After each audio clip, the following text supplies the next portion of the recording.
बात करते हैं सफेद मोतिया की। सफेद मोतिया यानी कैटरेक्ट एक ऐसी आंख की बीमारी जिसमें कि आंखों का लेंस धुंधला हो जाता है। इसकी वजह से नजर धीरे धीरे कम होने लगती है। आम तौर पर यह बुढ़ापे की वजह से होता है। जैसे हमारे बाल सफेद हो जाते हैं उम्र के साथ, वैसे ही हमारी आंख का लेंस भी धुंधला होना शुरू हो जाता है।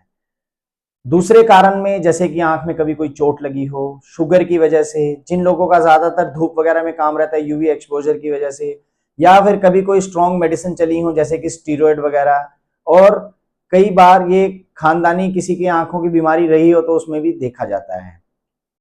अब बात करते हैं कि हमें पता कैसे चलेगा कि चिट्टा मोतिया है या उसके क्या के लक्षणों की।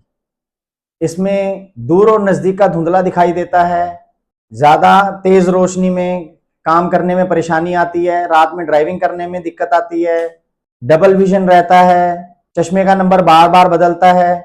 जनरली ये सब इसके कारण होते हैं। अब सवाल आता है कि हमें मोतिया का ऑपरेशन कब करवाना चाहिए। तो मेरी सलाह आपको यही है कि जब तक आपका चश्मे के साथ काम चल रहा है, जब तक आपको चश्मे के साथ कोई ऐसी परेशानी नहीं आ रही है, तब तक आप इसको अवॉइड भी कर सकते हो।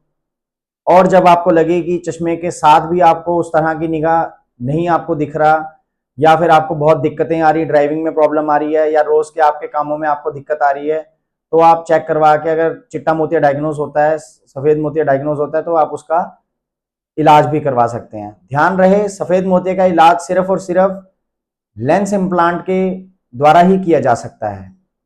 आपकी आंखों में नेचुरल जो लेंस जो धुंधला पड़ गया है उसको निकाल के उसकी जगह एक आर्टिफिशियल इंट्राओकुलर लेंस आंख में इम्प्लांट कर दिया जाता है। अधिक जानकारी के लिए आप अपने नजदीक ऑप्थेल्मोलॉजिस्ट या फिर ऑप्टोमेट्रिस्ट से संपर्क कर सकते हैं।